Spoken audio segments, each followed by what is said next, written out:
Today, we're going to cover two very strange but very true stories. But before we get into those stories, if you're a fan of the strange, dark, and mysterious delivered in story format, then you've come to the right place because that's all we do and we upload once a week. So if that's of interest to you, please invite the like button to go skydiving with you, but replace their parachute with an anvil. Also, please subscribe to our channel and turn on all notifications so you don't miss any of our weekly uploads.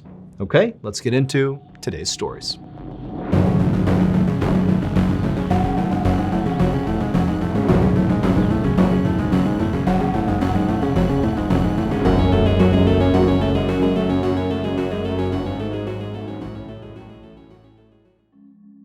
One afternoon in the spring of 1990, a young mother tidied up her family's living room in Pingyang Township, which is a small rural community made up of several villages in southern China. And she was almost done when she heard her 3-year-old twin daughters start to cry. And this really caught her off guard, because even though these kids were only 3 years old and 3-year-olds cry, well, her daughters basically never cried. They were like silent all the time. The girls' names were Shi Tsai and Shi Hongwu, and they'd been really easy babies because they were basically quiet all the time and just wanted to sleep. However, as they got older, their silence became more concerning. All they really wanted to do was just lay around and sleep and do nothing. Even at 3 years old, they hadn't even said their first words yet. So when this mom heard these girls crying, she rushed down the hall to see what was going on. One, just obviously to make sure her kids were okay, but two, just out of curiosity. This is so uncharacteristic to be making any noise at all. And so the mom, she burst into the nursery and she saw her girls in their crib and they were sobbing hysterically, totally upset. And the mother rushed over and she scooped them up and asked, what's going on? Are you okay? But of course the girls didn't say anything because they didn't speak. They just continued to cry. But the mom, she kind of assessed her kids and couldn't see any injuries. They didn't seem sick.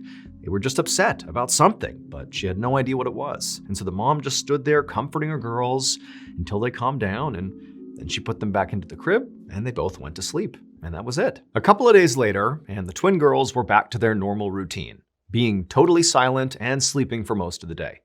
And as the girls slept in their nursery, their mom just went around the house doing some housework, and at some point she walked down the hallway past the girls' bedroom.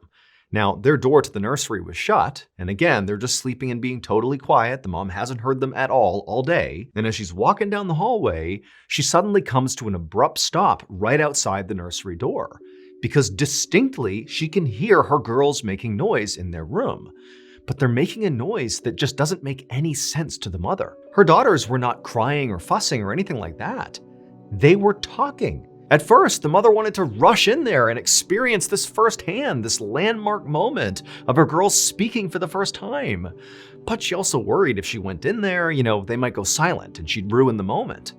And so instead, she just pressed her ear to the door and just listened. And as she listened, she really couldn't believe what she was hearing. Because these girls weren't just babbling, saying random words. These girls were having like a full-blown conversation with each other, like adult-level sentences being spoken back and forth. These girls who apparently, at least according to the mother, couldn't even speak. Like, how is this even happening? However, the more the mother listened to her daughters, the more unsettled she became. Not only because, she's listening to her daughters speak for the first time at like an adult level, which is totally bizarre, but the content of this discussion her 3-year-old daughters are having made no sense.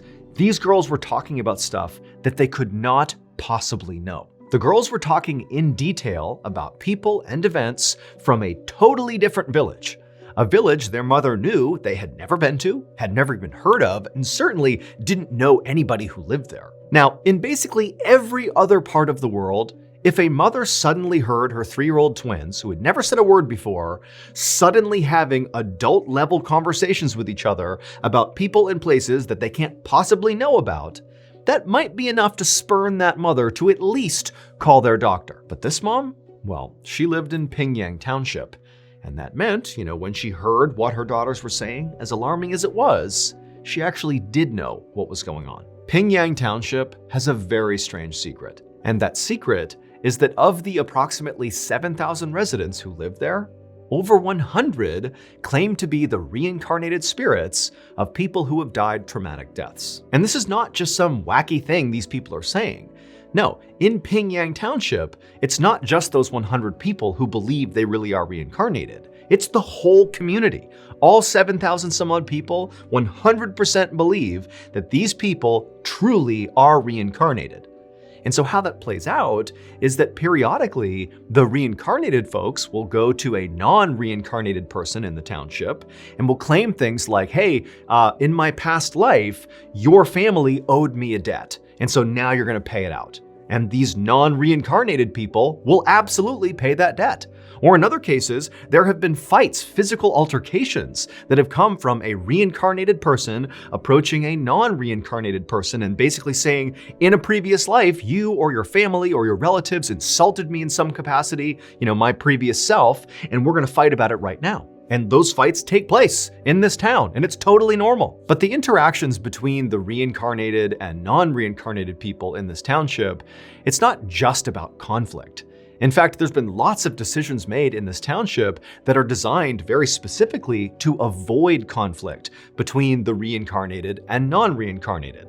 For example, there was a little boy who claimed to be the reincarnated spirit of a pig who was butchered in town, and the butcher, who this boy said butchered him when he was a pig, well, the butcher, to make sure he was not offending this boy or potentially other people who were, the reincarnated spirits of other animals he had slaughtered, the butcher shut down his business just to be like, I don't want to offend you all. I'll find something else to do with my life. And so when this mother heard the sound of her twin girls who had never spoke before, suddenly having this detailed conversation about people and events from this other village, as jarring and shocking as that was for her, because she lives in Pingyang, she instantly understood that the only way my girls could have that information and be able to have this conversation is if they are reincarnated spirits. And so this mother did what she thought was right, which was not to call a doctor, but instead to get the word out to the people not just in her village, but across the Pingyang Township that her twin daughters are actually reincarnated spirits. The mother's hope was that perhaps there was still family of these reincarnated spirits in this other village her daughters were referencing in their conversation that would find out about this, and maybe they'd want to come here and meet their family who now live inside of her daughters. And sure enough, less than a week after this mother got the word out, this man and woman who she didn't know came knocking at her door. When the mother let them inside the house, her girls immediately recognized them. One of the twins said that this was her mother and father from her previous life. Then the twins, these little 3-year-old girls, went on to tell this unbelievably complicated and sophisticated story about how in their previous life, these twin girls were not actually sisters. Instead, they were best friends, and together they had taken their own lives approximately 1 month before they were reborn in the bodies of these twin girls. And so after that, the twins just continued talking to this man and woman for quite some time, giving specific details about this village that, again, these girls, at least according to their mother, had never been to before. These girls also gave intimate details about these teenage girls' lives and even had information that was very specific to what happened to them when they took their lives and, where their bodies were found. Again, information these girls shouldn't have. And then at some point, the mother of the twins asked this man and woman, like, are these details they're giving you accurate? Is this true? And the man and woman said, yep, it's all true. And then at some point, the twins turned to their biological mother and they told her that the reason they had been silent to this point was because they were trying to keep their reincarnation a secret. And also, the reason they slept all the time is because when they slept, they would dream about their previous lives, which they claimed to miss. To this day, no one's ever been able to offer a better explanation for how these twin girls, these toddlers, had such accurate information about people they had never met and places they'd never been to. Basically, the only explanation that works is that they must actually be the reincarnated spirits of those teenage girls. Pingyang Township remains a hotspot of alleged reincarnations, and nobody knows why. As many of you may already know, we launched the Mr. Ballin podcast 3 years ago on Valentine's Day 2022. Now, it was totally unintentional to launch the show on Valentine's Day, but after doing that, we decided to kind of make it an annual event that every Valentine's Day, we not only celebrate our love for our partners and families and friends, but also our love for the strange, dark, and mysterious. And so to celebrate this year's Valentine's Day, you see what we did there? we are going to host our very first live show of the year, and it will be totally free right here on YouTube. All you have to do is click the link in the description, and that will bring you right on over to the scheduled live show so that you can set a reminder and get a front row seat. Valentine's Day is on Friday, February 14th, and the live show starts at 1 p.m. Eastern. Again, it's going to happen right here on YouTube for free, so go ahead and click that link and enjoy the show. Okay, so this next story is going to sound really far-fetched once it gets going, but stick with it because at the end, there is a crazy plot twist. Like, this is one of the better stories we found in some time, so stick around till the end.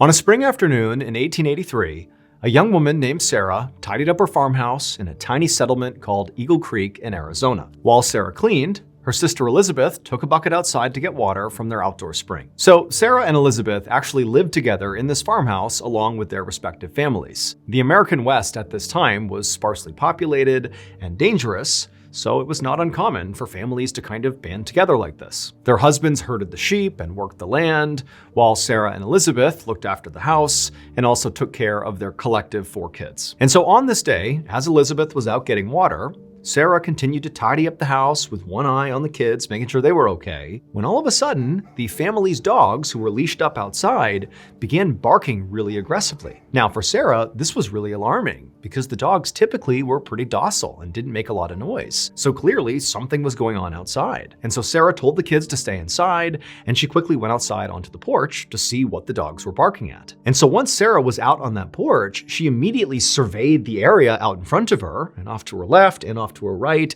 was just rocky scrubland, and then right in front of their house was this big sandy hill that kind of obscured their view off into the distance. And the dogs, who were leashed up right in front of the property out in the front yard, they were all looking right at that hill and barking at it. At first, Sarah couldn't understand what the dogs were even barking at. I mean, she looked around a few more times to see if she was missing anything, but there was nothing happening out here. But then, as Sarah continued to stare at this hill where the dogs were still barking, she suddenly saw this huge creature emerge over the top and begin coming down the hill in her direction. It was this massive 4-legged creature with red fur, and its back was all twisted up. And on the back of this creature was this man. Except it was not a normal-looking man. His face was horrible and sunken, and his mouth was in this huge grin. And as she stared at him in total shock and disbelief, she saw he was missing eyes. Now, Sarah was a deeply religious person. And so as she's watching this creature being ridden on by this person come charging towards her, all she could think was, this is the devil. The devil is riding on this red creature, and it's coming to get me and my family. And so instinctively, she just turned, bolted inside the house, barricaded the door with the kitchen table, and then rounded up the 4 kids and sat in the kitchen, huddled over them, praying to God to save them from the devil. But as she was doing this, Sarah suddenly heard this blood-curdling scream come from somewhere outside. And she knew it sounded way too human of a scream to be coming from the devil or the creature it was riding on. And then she remembered her sister was out there getting water. That scream almost certainly came from her sister. But Sarah was so scared, she couldn't move. And she had these 4 kids to look after. And so instead of going out to try to save her sister, she just held the kids closer and continued to pray, hoping her sister would survive. Hours later, Sarah was still inside the barricaded house, clutching the children, praying, and her sister Elizabeth had not made another sound, and she had not come back to the house. So she's been gone for hours at this point. And Sarah feels horrible. All she wants to do is go out there and find her sister, but she just feels like she can't leave her kids, and she knows the devil is out there, so she can't go out there. But just then, she hears footsteps out on the porch, and then she hears the sound of the doorknob turning and then bumping up against the barricade, and Sarah immediately thinks it's the devil. The devil's come back, and so she screams, and the kids are screaming. But then, on the other side of the door, Sarah hears the sound of 2 familiar voices. It was the sound of her and Elizabeth's husbands. They had come back from herding the sheep, and they're calling into her like, "Hey, what's going on here? Let us in." And so this huge wave of relief came over Sarah. She rushed to the door, she got rid of the barricade, flung it open, and immediately began sobbing and telling these men about what had happened, about the devil, about hearing that scream, which she believed was Elizabeth. And oh, by the way, Elizabeth is still not back yet. No idea what happened to her. And so the two husbands are immediately so concerned. They have no idea about the validity of the story, but Elizabeth is gone. They have to go find her. And so the two men, they grab their guns and lanterns and they head off towards the outdoor spring to hopefully find Elizabeth. And so the two men, they begin making their way down this path towards the spring. And at first they were walking, kind of keeping their composure, but quickly as they're calling out for Elizabeth and not getting a response, they just took off running. And as they turned the corner and they finally saw the spring, they also saw Elizabeth. And she was face down on the ground with blood all around her. She was dead. And so as Elizabeth's husband wept over Elizabeth's body, Sarah's husband rode off into town to get the local coroner to come out and investigate to see what happened to Elizabeth. The only thing that seemed fairly obvious about Elizabeth's death, at least to the two husbands, was that Elizabeth looked like she had been trampled to death. There were all these hoof prints all around her when they found her. And so the coroner, he comes out and he looks at the scene, he sees Elizabeth, and he agrees that it looks like she was trampled to death.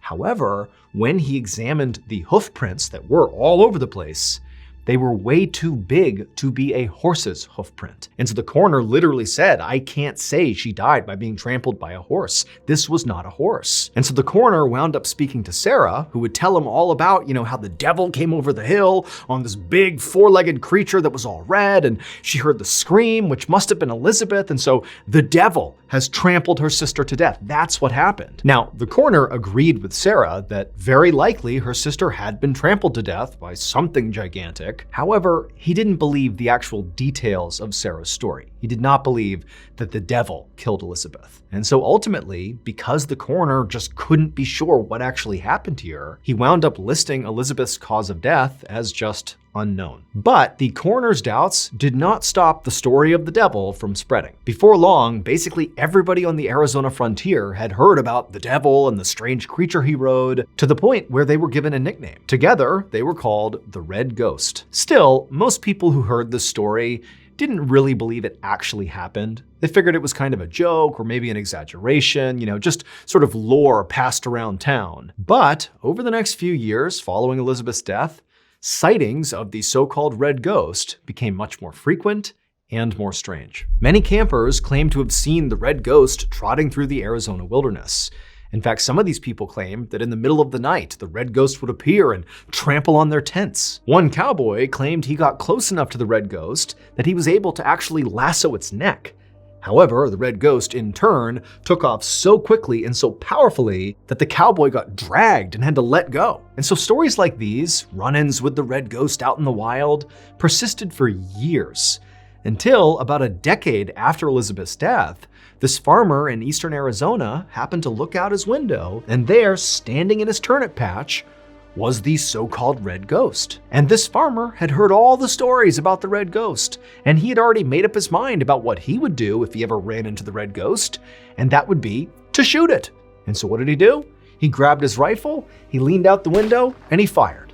And the Red Ghost crumpled to the ground right in the middle of the turnip patch. Once the creature was down, the farmer rushed outside and ran up to the carcass to finally see what the heck the Red Ghost was, what was causing all these stories to spread over so many years. And when he got out there and actually looked down at the Red Ghost, he knew immediately that all the stories about this creature had been wrong. It would turn out the Red Ghost was not the devil riding some supernatural monster. Instead, the Red Ghost was a combination of two very mortal beings. The first of these two beings was a creature that, if you saw it today, you would know what it was. But for folks in Arizona in the late 1800s, they would have no way of knowing what this creature was. They had never seen it before. It had red fur, a long neck, and a humped back. It was a camel. It had been brought to the United States from the Mediterranean to help haul supplies through the western frontier. and it had escaped captivity. But this camel alone was not responsible for scaring the people of Arizona. What terrified the people of Arizona and created the legend of the red ghost was the rider of the camel. When Sarah saw the rider on the camel, at first she thought it was a person. But when she looked more closely, she saw they didn't have eyes and they had this disgusting toothy grin. They just couldn't be human to her. And so she had decided this must be the devil. But it would turn out her first instinct was right. This was a person. There was a person on the back of that camel. The devil on the back of the camel was a man's decomposing corpse. And because he was a decomposing corpse, his flesh and eyes had rotted from his face, making it look like he had no eyes and gave him this huge toothy grin because there was no flesh there. Now, we don't know who this man was or how exactly he died. All we know is at some point he was riding this camel escaped, he died and somehow didn't fall off, and his dead body remained in an upright seated position on this camel. And then this camel just roamed around Arizona for years with this corpse on its back, giving the impression that it was the devil riding on a monster. Today, the red ghost remains a local legend in Arizona. In fact, there's even a permanent statue of the camel in a small Arizona town called Quartzsite. Thank you so much for watching. Let me know in the comments what you thought of today's episode, and also remember, we have hundreds more videos for you to binge right now.